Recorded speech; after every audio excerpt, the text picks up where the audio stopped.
Pukeology Podcast, where science meets your hilarious puke stories and the tips and tricks to stop that up chuckle that you need. You never know what's going to spew out of her mouth. Here's my mama, Dr. Pukeology.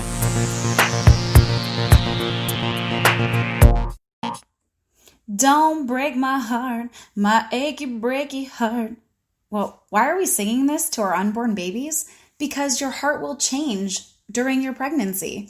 If you didn't know this, then Pregnancy Pukeology Podcast, episode 46, The Pregnancy Heart, is perfect for you. Just stay tuned. And do you want no more morning sickness, pregnancy nausea, or how about no more headaches or migraines? Visit our sponsor, nomonausea.com, the only natural way to instantly stop your worst nausea, vomiting, or headaches now. Or just place No More Nausea Band on your baby registry for your delivery bag at Bye Bye Baby, or get it shipped for free in just 2 days on Amazon as a Prime vendor. And your little ones are always taken care of with No More Nausea Kids and No More Sleepless Nights Kids, now available at your local CVS store. Wouldn't that be awesome to get them to bed so you could sleep too? That's the No More way. And you'll hear some pregnancy humor that may just make you want to pee your pants, like you don't have to pee all the time anyway, with hilarious puke stories, including Lifetime Movie, Weeping Willow, and Triage Gift. If you want to learn more about your pregnancy, humor and knowledge is the key to help you survive these 9 months, and just know we're in this together. Today, you'll learn the science behind how the heart functions and the differences while you're pregnant, the most common cardiac complications during pregnancy, and why heartfelt emotions run so high, and tips to keep you level-headed and level-hearted during these 9 months. The science of puke, Pukeology. Can you believe that your heart changes during your pregnancy? And no, I don't mean the fact that it does get bigger once a new family member is added. I mean physiologically. It differs from your heart before that you got pregnant. I can break down the differences of the pregnancy heart, but I first need you to understand the physiology of the heart in general. So the heart is the major function is to pump blood into the cardiovascular system, which cardio means heart, vascular means vessels, to provide efficient blood flow throughout the body. The human heart is associated with 2 types of circulation. Systemic circulation, meaning through the system or the entire body, and pulmonary circulation, which means to and from the lungs. You have to have your lungs in order to make sure that the blood that you're pumping all around with that awesome heart pump is oxygenated. So both systems carry blood along with oxygen and carbon dioxide. Always think about it, oxygen in and carbon dioxide out. There are 4 chambers of the heart. You have to remember that the heart is the top 2, which are called the atria on the top, and the bottom 2, which are called the ventricles on the bottom. 4-chamber heart, we're not the only mammals that actually have it, but the way that our heart is actually based is the right atria, the right ventricle, blood then leaves, goes directly to the lungs, and comes back to the left atria, the left ventricle, and then pumps it all the way out to the rest of the body. So the blood flows through the heart in one direction, that is, from the atria to the ventricle, and there are no backflow in blood.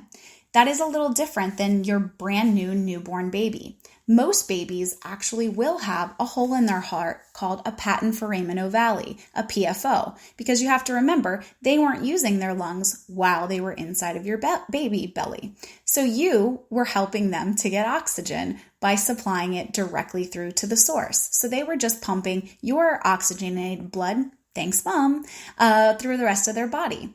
But whenever the actual high pressure happens, when the baby comes out, they take their first breath, and that high pressure literally seals that little hole that it used to entrain. So it used to go from the right atria to the right ventricle. Now, let's go back to what your body actually does so that you can better understand how it changes during pregnancy. The right atrium collects blood from the vena cava. The vena cava is that huge, large vessel There's an inferior, which means in the bottom, and the superior, which means the top. And it carries it into the right ventricle through the tricuspid valve. I always say, try before you buy. So if I have anyone of any medical entities, I'm going to also help you as medical school is a little bit of a bear, so you can help to remember these. So the tricuspid, try before you buy, tricuspid valve comes first. From the right ventricle, the blood is then pushed into the pulmonary arteries to move through pulmonary circulation. That's the lungs, through a semilunar valve where the carbon dioxide is exchanged with oxygen as it's being inhaled with every respiration. And this all happens with a simple process called diffusion. Now, the left side of the heart receives this oxygenated blood that it just got from the lungs, and it's brought into the left atrium through the pulmonary vein. Then it's pumped into the left ventricle through the bicuspid valve, hence the try before you buy. So bicuspid is the second valve. And then it goes to the aorta. Aorta, that is the gigantic vessel that takes all of that blood and then basically kind of like a big, interstate or highway, then goes to little tiny roads. And that's the way that the circulation goes throughout your entire body. Eventually, the oxygenated blood moves through every capillaries where the exchange of the tissue and fluid and cells of the body happen to supply this oxygen and nutrients to the peripheral parts. Peripheral means hands and feet. You always have to remember that your body is incredible and it will keep alive the things that it needs to, meaning your heart, chest, and head. So think of your mind and the top part of your body as the central system, whereas the peripherals are the outside. Hence why those people who have severe gestational diabetes then end up having diabetes in life, they actually will have a decreased sensation in hands, feet, things of that nature because they're having less blood flow. Hence why we want to make sure that all of us are getting our awesome glucose tolerance tests and again, that you are eating the exact same way so that they can annotate whether or not you have any pregnancy problems. All mammals have the same heart type of physiology as humans, other mammals including monkeys, bears, camels, cows, and whales. So, how does the heart differ during pregnancy? Well, the heart rate depends on the amount of blood pumping by the heart into the body. You also have to remember blood pressure has to do with it. So, you have two main entities. One is how fast the beat is, beat, beat, beat, beat. That lub-dub is the sound of your heart. Now, when you're exercising or you see your baby for the first time, your heart rate will increase. But it also has to do with your other entities, such as your blood pressure. So you can combat it one of two ways. If you have super high blood pressure, your heart's going to try to bring that down because it's getting a lot of volume. So it will naturally decrease. On the other hand, if your blood pressure is low, your heart rate is going to be high in order to supply the same amount. Let me explain a little better. The heart rate depends upon the amount of blood pumping by the heart into the body.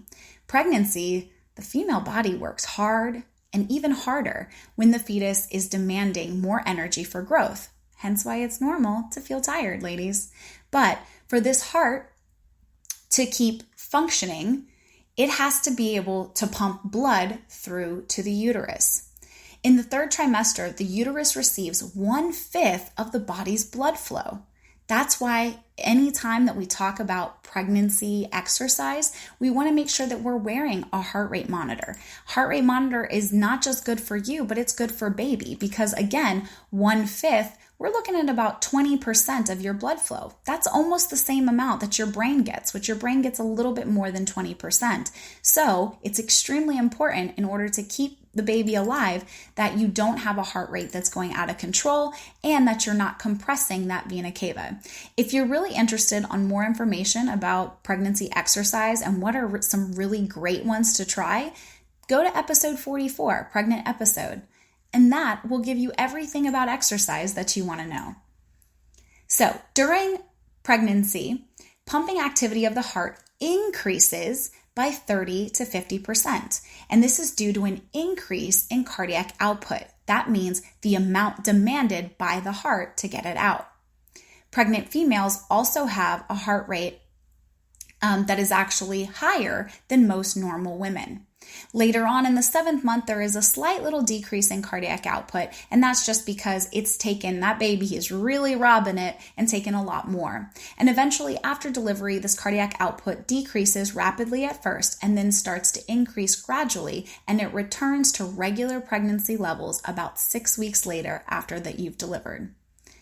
And another interesting note is that during pregnancy, because of a lot of these other hormones, a special one in general, it will actually help to release endorphins, and you have a decreased amount of blood pressure.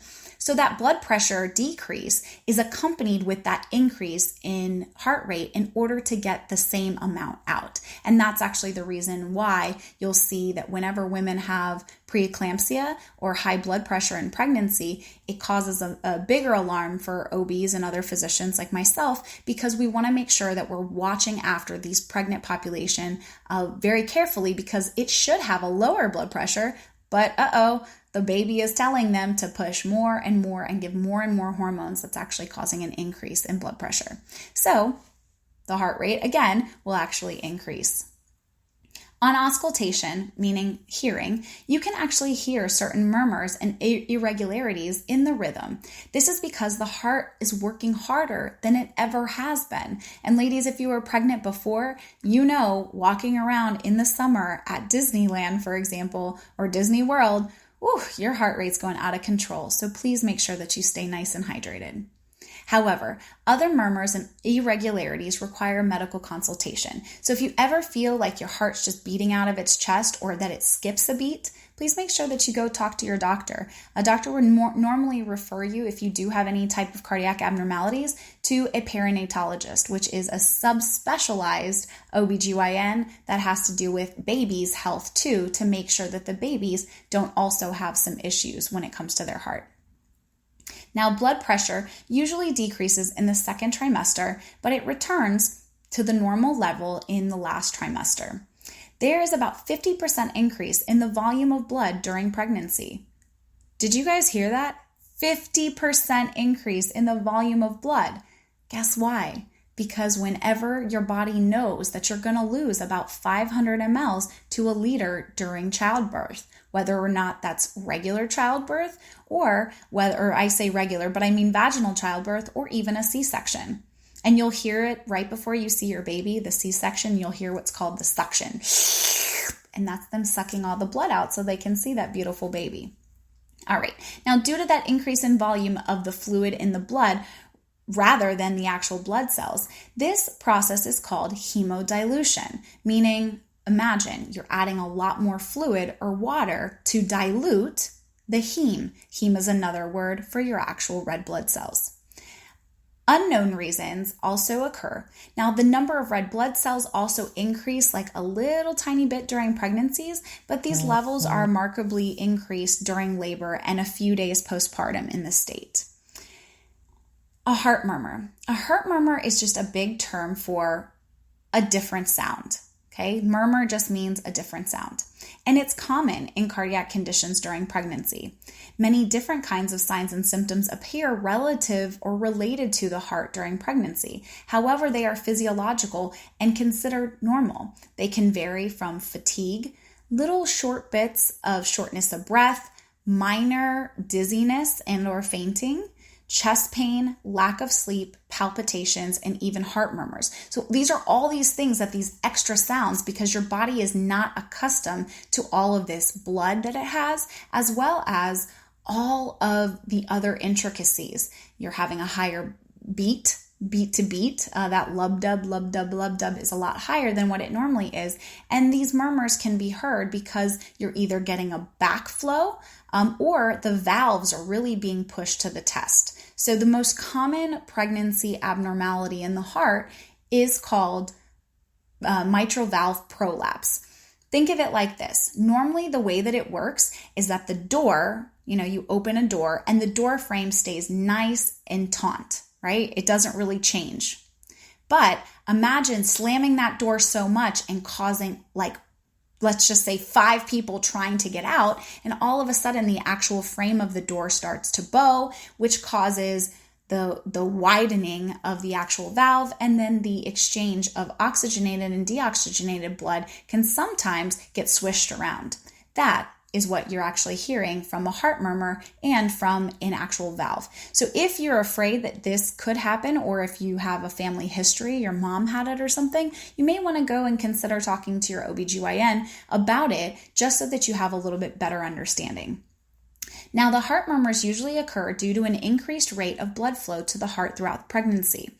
They can be because of an increased volume of blood, like we talked about, through the heart, and there's other underlying problems that are related to the heart that may be perfectly normal, but you might want to consult a doctor for an expert opinion, just so that we can differentiate whether or not it's a physiological change or a pathological murmur. So both of them, physiologically means the actual physicality of the heart if it's changing, or pathological meaning if it's something that is in tune because it's trying to subsidize for something else. Systolic murmurs occur during pregnancy. These murmurs, again, the systolic is going to be when you are caused by an increase in blood flow through the right and left ventricle. So again, systolic is through the right and left ventricle. They can be 1/6 or 2/6 mid-systolic murmurs that do not radiate anywhere. On auscultation, meaning whenever we listen to it, however, diastolic murmurs are not very commonly found during pregnancy. So when you take somebody's blood pressure and you're listening for a systolic, okay, that's the lub versus the diastolic, which is the dub. So again, if you've ever heard of somebody says, oh, your blood pressure is 120/80, it's perfect. Well, what they're trying to say is the systolic is the squeeze and the diastolic is whenever it actually returns, meaning how compressed on the blood pressure do you have to get, how high of pressure in order to stop that blood from moving. And then once that's removed, that's considered the diastolic. And here's a fun fact. Did you know that your heart gets all of its blood on the diastolic?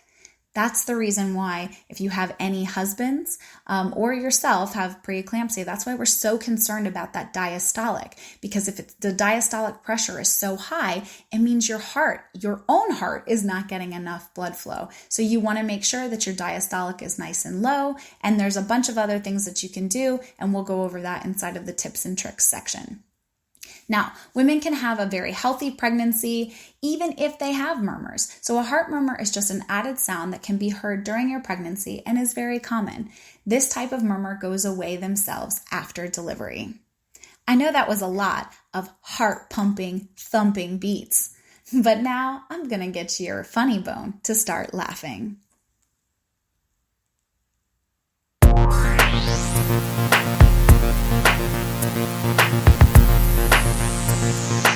Throwing up on a Tuesday? One puke story. Everyone said I would have tissue paper feelings during this pregnancy, but I thought they were all wrong until I found the Lifetime channel. This movie was on, and it was so heartfelt that I suddenly started uncontrollably crying. I cried so hard my eyes swelled and snot came running down my nose. We've all been there. The second that the nasty booger hit my upper lip, I started getting sick just thinking about the composition of the snot. And then out of nowhere, I was puking with nothing to catch it in. My husband got home from work and he wondered what smelled so bad. And I had to ask him to clean it because every time I tried, I started puking again from the smell. My husband banned Lifetime movies for me during all my pregnancy. Thanks, Liz Beth, for that hilarious puke story. Have you ever laughed so hard you cried, and then you cried so hard other things happened? That happened to me. My child was running outside, and all of a sudden, with the screen door shut, comes running at us because he had found his first ever lightning bug when we were on vacation up north. I thought he would stop, but he didn't, and he ran so hard, he ran first face into the screen and flew backwards. A normal mom's response would be to check on her child, but instead I was laughing so hardly, uncontrollably, I started crying hysterically. Of course, because I was laughing and I have no bladder, I started peeing with every snort, and feeling the pee run down my legs caused an immediate run to the bathroom, and I started dry heaving, which quickly turned into puke. Great news is my baby boy was not hurt in this story, but I ruined my favorite pregnancy dress with vomit on baby number 2. Thanks, Willow Bark 3, for that hilarious puke story. Now that is a lightning bug story I will not forget.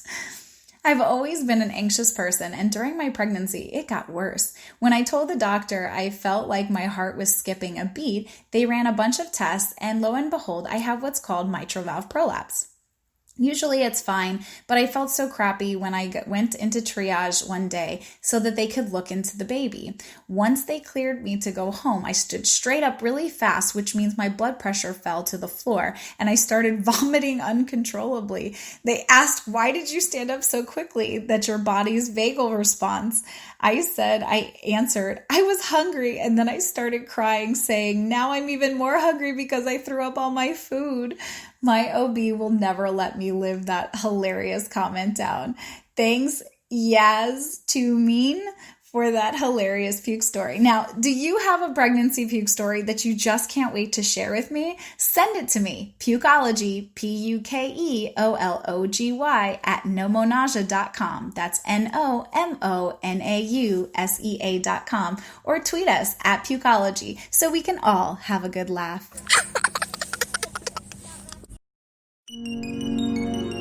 Tips and tricks to stop the chuckle that you need.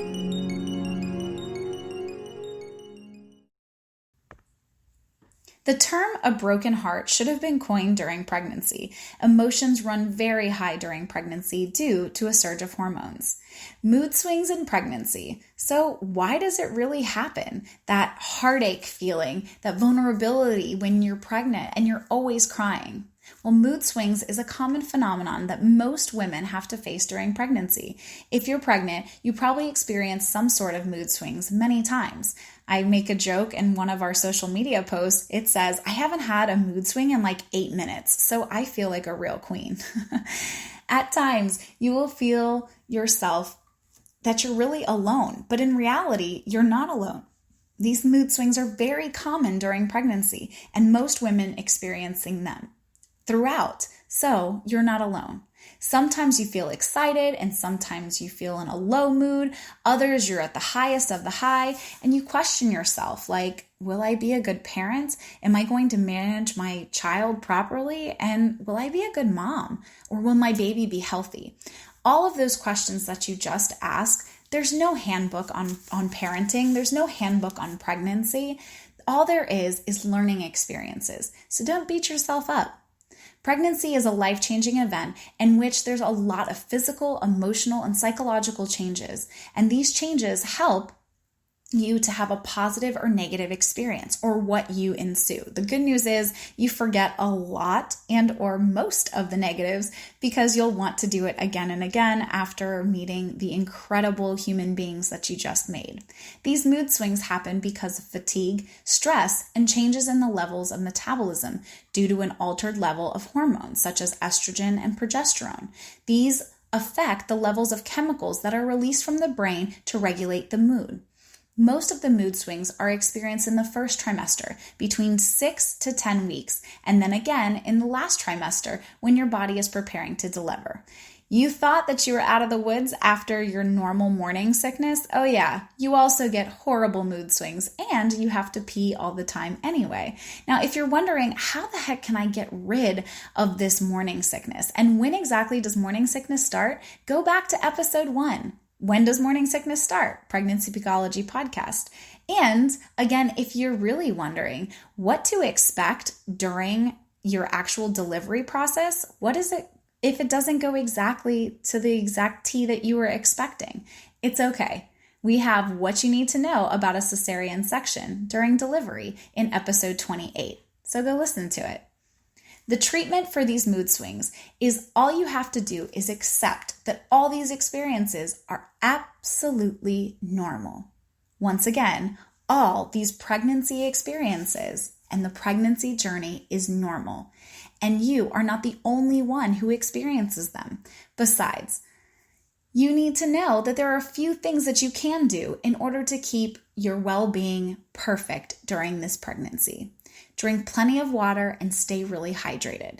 Get enough sleep. You are growing a human being after all, and extreme exhaustion is very common during the first trimester and the last trimester. The last trimester, because what we found out is 20% of your blood flow is going to that baby. And during the first trimester, it's organogenesis, meaning you are creating your organs of these babies while you are in the first trimester. So it's very, very important that you have a very good, stable state of mind. Now, keep yourself busy with physical activities. Try to relax during the day.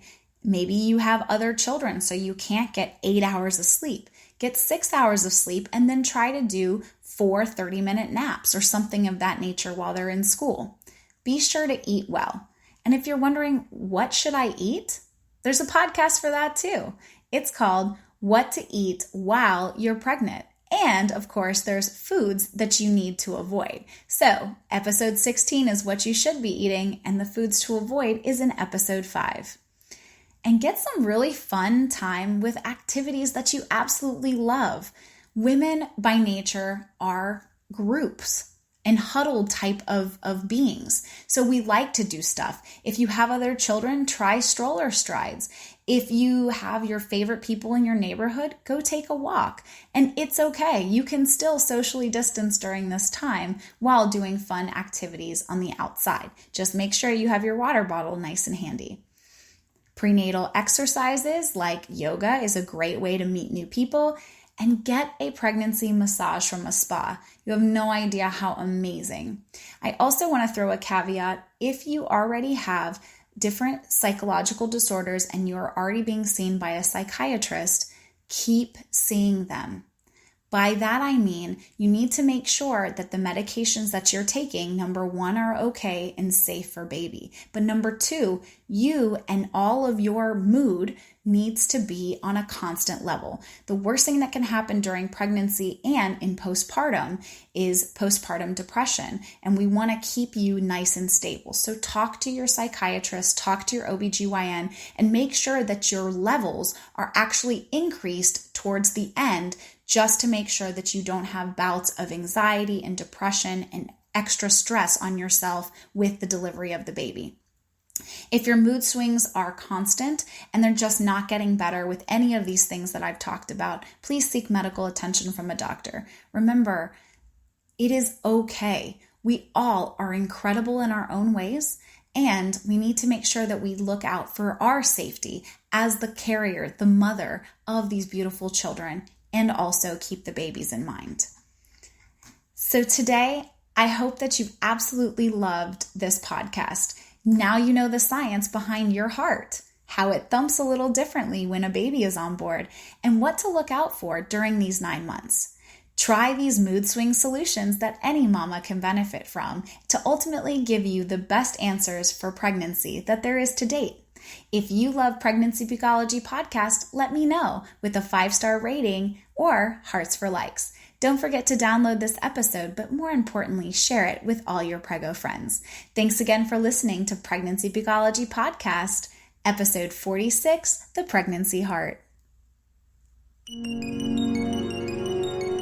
Pukeology Podcast, edutainment at its finest.